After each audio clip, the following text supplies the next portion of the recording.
et bienvenue dans l'édition du 16 octobre de La Chapelle Info. Voici les titres. Le concert d'ouverture de l'espace Nelson Mandela et l'actualité en bref.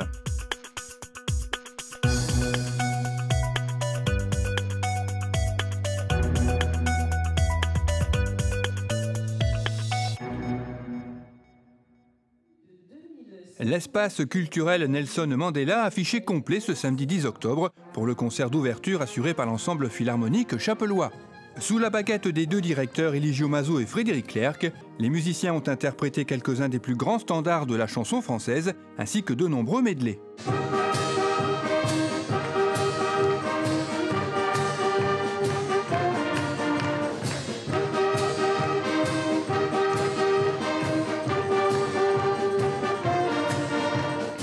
Une salle et un équipement qui ont conquis le public et les musiciens, qui les ont d'ores et déjà adoptés. On a un outil merveilleux, c'est ce que j'ai dit aux musiciens à la répétition générale. Ayant fait 20 ans sur Paris, j'ai pas eu l'occasion de jouer souvent dans des salles avec un confort acoustique équivalent. Donc on a une chance phénoménale de pouvoir avoir une salle de spectacle avec un acoustique de ce niveau. Et donc, c'est que de la joie, quoi. Et vivement qu'on recommence. C'est évident. Le public a pu découvrir les qualités acoustiques de cette salle.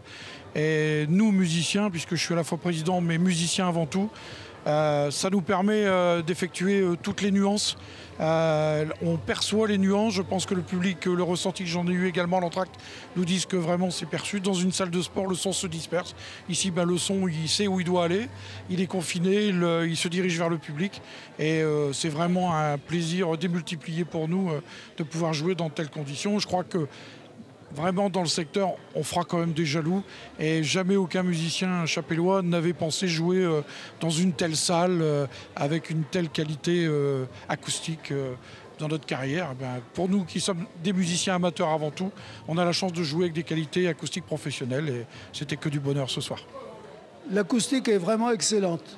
Les musiciens eux-mêmes s'en sont aperçus parce que à chaque fois, ils écoutaient bien le soliste et ils jouaient moins fort et les nuances sont respectées.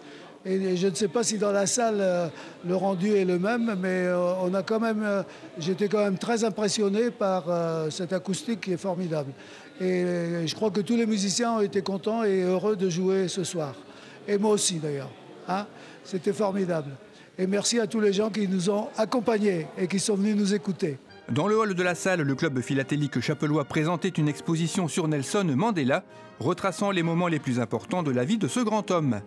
N'oubliez pas, l'inauguration de la salle a lieu ce week-end, avec un concert de Loïc Lantoine vendredi et samedi à 20h30, ainsi qu'une visite décalée pleine de surprises, gratuite et ouverte à tous, le samedi de 14h à 17h30.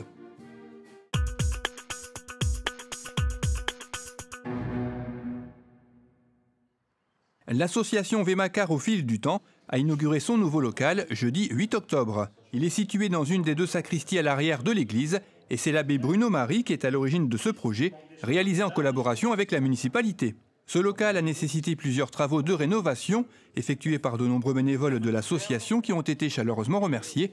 Il s'agit de Georges Dassonville, Luc Leur, Germain de Kerle, Dominique Gruson, Jeannette et Philippe Legrand. Samedi 10 octobre s'est déroulé dans la salle polyvalente de la Choc le défilé annuel de l'atelier coupe et couture de l'Association des familles. 19 mannequins ont présenté devant la centaine de spectateurs présents de nombreuses créations réalisées par la quarantaine d'adhérents de l'atelier. Un atelier animé par Colette Dieu qui réalise chaque année en compagnie de Catherine Dezer la robe de la Damoiselle.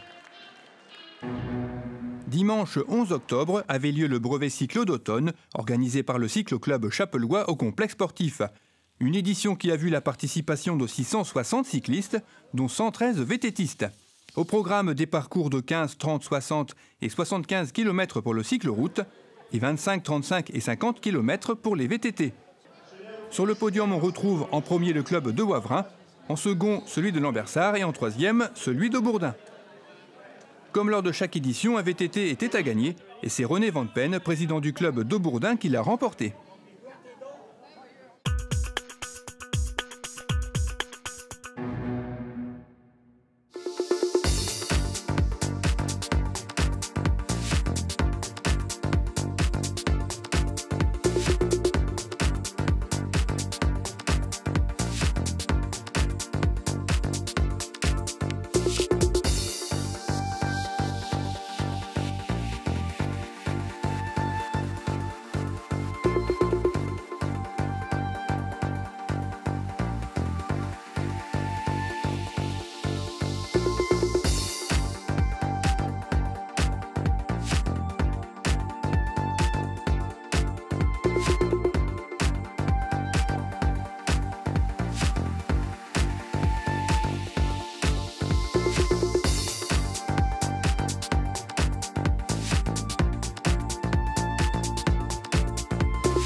Cette édition est à présent terminée. Merci de l'avoir suivie. Rendez-vous le vendredi 23 octobre.